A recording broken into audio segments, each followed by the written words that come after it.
больше определенной паузы. Hindi siya paikot-ikot sa hawla para magpalipas ng oras. Agad siyang sumusugod, binabantayan ng lahat ng anggulo at tinatapos ang kalaban bago pa makapasok sa laban. Еще чувствует, что подплыл соперник Баталов, очень близок. Si Sulim Batalov ay sundalo ng espesyal na puwersang Chechen na sinanay sa pakikipaglaban bago pa pumasok sa hawla. Kapag siya'y lumalaban, hindi ito mukhang esports, kundi parang operasyong militar na ang layunin ay talunin at tapusin ang kalaban. Si Sulim Batalov ay pinanganak sa Chechnya. At kung kilala mong lugar na yon, alam mong hindi ordinaryo ang mga lalaking nagmumula roon. Dekada na naghuhubog ng mga sundalo ang Chechnya mula sa kanilang mga anak. Ang disiplina, katatagan, at ang kagustuhang mapagtagumpayan ng sakit ay hindi opsyonal, kundi ito talaga ang kailangan para mabuhay. Hindi lang basta nakaligtas si Sulim Batalov. Bago siya pumasok sa hawla, bago ang kontrata niya sa Absolute Championship Akhmat, miyembro si Batalov ng espesyal na puwersa ng Chechen at natutong lumaban sa kapaligirang, ang nakataya ay walang kinalaman sa mga scorecard ng hurado. Kapag ang isang lalaking tulad niya ay lumipat sa MMA, sa pagiging profesional, dala niya ang isang kakaibang mentalidad. Isang mentalidad mula sa kaalamang nalampasan na niya ang mas mahirap dito. At mula noong una, siyang lumaban bilang profesional, napansin ng mundo ng MMA na may bago silang nasasaksihan na hindi pa nila nakita noon. Noong Oktubre 11, 2021, unang lumaban bilang profesional si Sulim Batalov sa Tolstoy Yurt, Chechnya, sa sariling lugar. Sa harap ng mga nanood na gustong makita ang kakayahan ng kanilang kababayan. At sinagot niya ang tanong, bago pa man lumipas ang 1 minuto. Двигаться легко должен. Ой-ой-ой. Спасет, кстати говоря. Причем еще больше. Сначала прям ударная. Стоит, действительно стоит. Pinatigil ng referee ang laban para masuri si Buronchiki ng doktor ng ring. Napagdesisyonan na hindi na siya ligtas magpatuloy, kaya opisyal na natapos ang laban sa loob ng 50 segundo. Все, остановка. Ginagamit ng karamihan sa malalaban ang unang profesional na laban para maging komportable, makahinga at madama ang profesional na kompetisyon. Dinamit ni Batalov ito para magpadala ng mensahe. Isang misyon lang ang hawla. At mabilis itong natatapos kapag kasama si Sulim Batalov. 2 buwan pagkatapos sa araw ng Pasko, sa Grozny Sport Hall Coliseum, sa puso ng Chechnya, bumalik na si Batalov.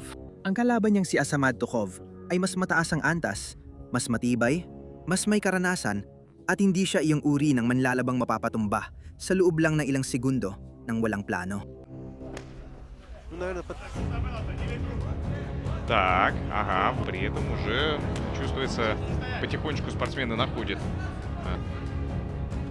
О, и вот, кстати, Ну и посмотрите, как сейчас здорово залез. ощущение, что Сулим Баталов, он в данном случае для Sa simula pa lang ng laban, agad kinuha ni Batalov ang kontrol at kinontrol ang gitna ng hawla habang patuloy na nagbigay ng presyon. Gumamit siya ng eksaktong timing at malalakas na kombinasyon para pilitin si Tukhov na magdepensa at hindi na ito talaga nakawala. Unti-unting nagdulot ng pinsala sa unang round. Немножечко встречает его. ну да, будет несколько побольше. Сам уже. Ага, и вот сближается туда, куда Подсказывает, что нужно переводить. Сулим Баталов, да. Пришли к нам на комментаторскую позицию спортсмены. Sa pagpigil sa galaw ni Tukhov sa kulungan, ginawang hindi patas ni Batalov ang laban. Hindi binigyan ng pagkakataon ng kalaban na makabawi o makaganti. Уже удар наносится не плечом, плечом. Автоматически соперник начинает плохо дышать. Так. О, О, есть Право попадание, попадает, хорошее, здорово, жесткий конец. Уже, конечно, Да. времени не хватит. А вот перевод, ущерб нанесенный. И если Баталов. да, но все-таки мы понимаем, что ущерб можно одним единственным ударом за весь раунд выдать. Pagdating ng ikalawang round, nakuha na ng katawan ni Tukhov ang lahat ng pinsala mula sa laban. At nang makita ni Batalov ang malinaw na pagkakataon na matagal na niyang hinihintay, Agad niya itong sinunggaban ng walang pag-aalinlangan. Дают определенные паузы. Ой-ой-ой, жесткое попадание. Это жесточайший нокаут.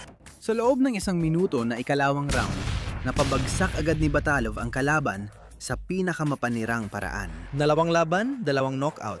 Unti-unti nang naunawaan ng light heavyweight division ng Absolute Championship Akhmat ang ipinadala ng Chechnya. Noong Agosto ng 2022, may nabuo ng pattern. Hindi lang nakikipaglaban si Sulim Batalov, kundi winawasak pa niya ang kalaban. Si Vadim Rolich na umakyat sa hawla sa Absolute Championship Akhmat Young Eagles 28 ay malapit ng matuklasan ang tunay na kahulugan noon. Боксер, второй шусандаист. Это полутяжелый вес. Тем, которые не просто работают, а служат своему отечеству. Поэтому наша братская страна, семикратный чемпион мира по тайскому боксу. Вы видели? Sinimula ni Batalov ang laban sa tuloy-tuloй na pag-atake. Agad kinontrol ang gitna ng hawla at ang bilis ng laban. Мощный у него Вес не самый привычный. блюдо, это, конечно, Да, это все вот оттуда. Si Batalov ay nagiging mas pino. Gumagalaw siya ng may layunin, matibay ang pagputol ng mga anggulo, at ang mga kombinasyong tumatama ay malalakas, eksakto, at sapat para umatras si Rolich mula pa lang sa unang palitan. Дует. Все бойцами объемы. Баталов. Walang sandali na nakabawi si Rolich. Hindi siya nagkaroon ng pagkakataong makahinga o makabawi. Si Batalov ay walang awa. Hindi tumigil ang presyon, hindi huminto ang pag-atake. At sa huli, ang lahat ng iyon ay lumika ng pagkakataong tumapos sa laban. очень И еще чувствует, что поплыл соперник Баталов. Очень близок к нокауту. Да, все завершилось. Там Sunod-sunod na sutok ni Batalov ang nagudyok sa referee, namamagitan sa 3 minuto ng unang round. Technical na knockout.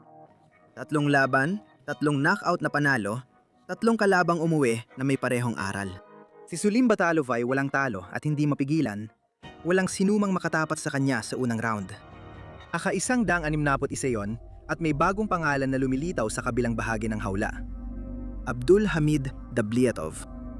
Ang resulta ay eksaktong nagiging tatak ni Batalov at eksaktong inaasahan ng sinumang nakapansin. Внимательно наблюдал, как Шамиля... Ух ты! Даже нет времени вставить фразу. Зарубается! И ничего себе! Вот это размер! Ipinakita agad ni Batalov ang kanyang galing. Pinatama ang sunod-sunod na malalakas na suntok na nagpatumba sa kanyang kalaban bago pa man tuluyang magsimula ang laban. Вперед, Абдулхамид Давлятов. Он вообще делает все быстро и на кулаках. Здорово ему ботал своего оппонента. Какая скорость для Леона, а? Лоу-кик. Nakawala si Davletov sa unang pagkakataon, pero nang pabagsakin siya muli ni Batalov sa ikalawang beses, sinigurado niyang hindi na muling makatayo si Davletov. Парни не экономят абсолютно. Ни грамма энергии. Кик по защите. И правый прямой. Слева попадает. И сейчас будет забивать Сулим Баталов соперника. Хаммерфисты сверху. Темп просто высочайший. Все!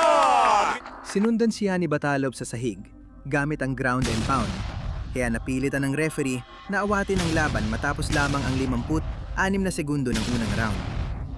6 na panalo, 6 na knockout. At ang numerong nagsasabi ng lahat, 6 sa 10 panalo niya sa kanyang karera, hanggang sa puntong yon ay nakuha niya sa unang round. Hindi lang tinatapos ni Batalov ang laban, kundi nag-iipon din siya ng mga panalo sa knockout sa unang round, gaya ng pag-iipon ng iba ng panalo sa desisyon. Natagpuan na ng sundalo ng mga espesyal na puwersa ng Chechnya ang kanyang arena at nauubusan na ng round ang kanyang mga kalaban. 8 ng Disyembre, 2023. Ufa Arena. At sa pagkakataong ito, ibang bandila ang dala ng kalaban. Si Wildemar Negueva Sousa Santos ay galing sa Brazil, isang bansa na nagluwal ng mas maraming elite na MMA fighters kada kilometro kwadrado ay sa halos kahit saan sa mundo. Dala ni Santos ang pedigree sa cage, pero hindi yun naging mahalaga. Значит, что могут начинать, и он засиживаться в обороне точно не будет. прессинговать и навязать работу первым. Внутривается. Левшо, Вильдемар, надолго Ли. Еще один удар. Пойдет вперед. Здорово обманул. Хорошо поддавливает. Dinurog ni Batalov si Negeva sa parehong paraan na dinurog niya ang lahat ng nauna sa kanya. Sa gitna ng unang round, sunod-sunod na suntok ni Batalov ang nagudyok sa referee na protektahan si Santos mula sa pinsala. И вот так, и справа, и слева. Вкладывается на все. Вильдемара, Солзе. Isa itong matinding knockout na inabot lang ng 3 minuto sa unang round bago ideklara ang knockout. Bumuti ang rekord. Nanatili ang estilo. Sa bawat laban, lalo pang lumalakas ang usap-usapan sa light heavyweight division ng Absolute Championship Akhmat. Sino ang makakapigil kay Sulim Batalov? Dumating ang laban nagbunyag ng kakaiba tungkol kay Sulim Batalov. Hindi ang lakas, presyon o kakayahan niyang tapusin ang laban. Mas malalim pa roon. Noong ika-28 ng Hunyo, 2024, umakyat si Oleg Olenichev sa hawla na may record na 17 panalo at 10 talo. Isang tunay na batikang mandirigma na may mahabang propesyonal na karera. Ang klase na kalaban na kayang subukan ang mga bagay na hindi kayang lutasin ng lakas lang. Много, не то чтобы это был такой тактический грамотный бой. Здесь сильно работает Олег. И попал там один раз. Баталов, и обратите внимание, постоянно взгляд его обращен на Мурада Бичуева. Он вот пока держится, пока все в порядке. И сам идет. Подсаживается Сулим Баталов, а будет ли здесь перевод? Sa loob ng 3 round, pinanatili ni Batalov ang kontrol sa laban-laban sa mas batikang si Olenichev. Pero ang nangyari sa dulo ng laban, ang nagpakita sa mundo kung sino talaga si Sulim Batalov. Ух ты, ничего себе, какие скорости Баталов. Выходят спортсмены из этой борьбы.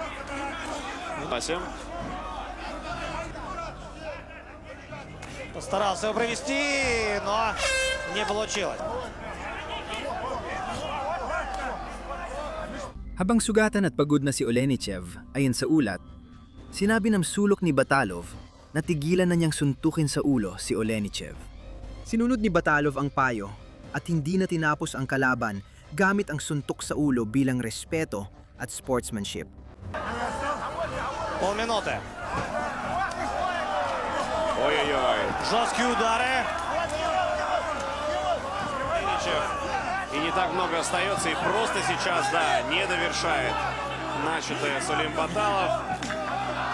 Еще один удар. Здесь для галочки доводит. Да, время еще есть, но парни уже не дерутся. Вот это финиш, браво! Браво, Сулим! И браво, Олег! Sa mabagsik na matematika ng profesional na laban, kung saan kumikita ng dagdag na pera sa pamamagitan ng knockout at mga kahangahangang galaw, pinili ni Batalov ang sportsmanship kaysa sa palabas. Itinampok ito ng ACA MMA bilang isang sandali ng pagkatao sa isang matinding sport. Dahil kapag ang isang lalaking sinanay sa Special Forces, hinubog para sa matinding presyon at kayang tapusin ang laban sa loob ng wala pang 1 minuto, ay piniling magpakita ng awa, hindi yon kahinaan. Iyon ay karakter. Ang kanyang suntok, labanang malapitan at trabaho sa hawla ay sapat para mangibabaw at talunin ang kalaban sa scorecards ng hurado. Napanatili ni Batalov ang malinis na record matapos manalo sa unanimous decision noong Pebrero 28, 2025. Ang palasyo ng himnastika Irina Venerusmanova sa Moscow, Russia. Isa sa pinaka-eleganting lugar ng palakasan sa Russia. Pero malapit na itong gawing kabalitaran ni Sulim Batalov. Pumasok si Caio Bittencourt sa hawla bilang kalaban, habang si Batalov ay malaking paborito na may odds na -705. Ipinakita na ng mga numerong yon ang lahat bago magsimula ang laban at sumunod ang 1 minuto at 3 segundo ng ganap na pagwasak. Low kick me. Mula sa 1 segundo, umabante si Batalov gamit ang kanyang kilalang walang humpay na presyon at ang eksaktong timing na pinino niya sa lahat ng mga naunang laban ay lubos na ipinakita. Napansin ni Batalov na sugatan si Bittencourt at nagpasya siyang tapusin ang laban sa pinakabrutal na paraan na posible. Ой-ой-ой. Хорошее попадание справа. И здесь еще серия на коротке. Полетели колени. О! Ничего себе, как выставил там Бетанкор. Включился Сулим Баталов. И все это надо останавливать. Да как же стоит Кайо! Да, очень много ударов в голову. Все. Всё. Да. Здоровье превыше всего. Просто сумасшедшая серия в голову от Ой-ой-ой. Сулима Баталова. Да, и... Sa mga sandali bagong huling palitan, ilang beses na parang na-knockout si Betancourt bago pa man pisikal na umawat ang referee. Technical na knockout. 1 minuto pa lang ng unang round. Si Sulim Batalov ay isang lalaking hinubog sa Special Forces, ginawa para sa digmaan, at kayang tapusin ang mga profesional na mandalaban sa wala pang 1 minuto. May mga knockout na grabe kaya nabibigyan ng bonus at talagang sulit bawat sentimo. Noong Enero 2026, pumasok si Asilchan Vakitsanuli sa hawla bilang huling lalaking inatasang lutasin ang problema ni Sulim Batalov. At tulad ng lahat ng mga kalaban na nauna sa kanya, wala rin siyang naging sagot para dito. Это здесь Григорий Матывасян. Ну опять, Зрелище и очень опасно по-прежнему атакует. Ударом правой прямой, очень-очень опасный у него. И вот здесь, справа направо, слева налево. Mula sa simula ng laban, ginamit ni Batalov ang pag-abanting naging tatak niya sa bawat laban ng kanyang profesional na karera. Sa kabila ng kontrol niya, nakapagbato si Vakitsanuli ng ilang mahalagang kontra-atake sa simula ng laban. пробивается справа снизу. Сулима Баталову, он пробивается. Как будто против Сулима рубиться невозможно. Не рубиться, вернее. Очень плотно. Борьба в целом тоже была. Я, наверное, выделил именно ударную технику. Меня лично это очень восхищает. Вот сейчас опять... Makalipas lamang 2 minuto mula sa simula ng unang round, naitala ni Batalov ang pinakatampok na sandali ng kanyang profesional na karera, dahilan upang itigil ng referee ang laban. Возможно, с такими габаритами переквалифицироваться. Nagpakawala si Batalov ng sunod-sunod na uppercut at isang huling suntok na nagpadapa sa kalaban sa lona. Dahil sa kanyang nanghinibabaw na performance at kahangahangang knockout, nakatanggap si Batalov ng bonus na $20,000 para sa performance of the night. $20,000. Maraming sources ang nagsabing kandidato ang knockout para sa knockout ng taon ng CMMA noong 2026. Isang record na ngayon ang naglalahad ng kasaysayan ng isang lalaki mula sa mga bundok ng Chechnya, dumaan sa Special Forces training, nakarating sa CMM at mga profesional, hanggang sa hawlang may 10 kalaban na nagtangkang pigilan siya. Pero wala ni isa sa kanila ang tuluyang nagtagumpay. Mula sa mga bundok ng Chechnya hanggang sa pinakamakikislap na entablado ng ACA MMA. Ginugol ni Sulim Batalov ang kanyang profesional na karera sa paulit-ulit na pagpapakita ng isang bagay gamit ang diretsong wika ng isang mandirigma. Ibang klase siya. Ramdam mo agad kahit sa unang round pa lang.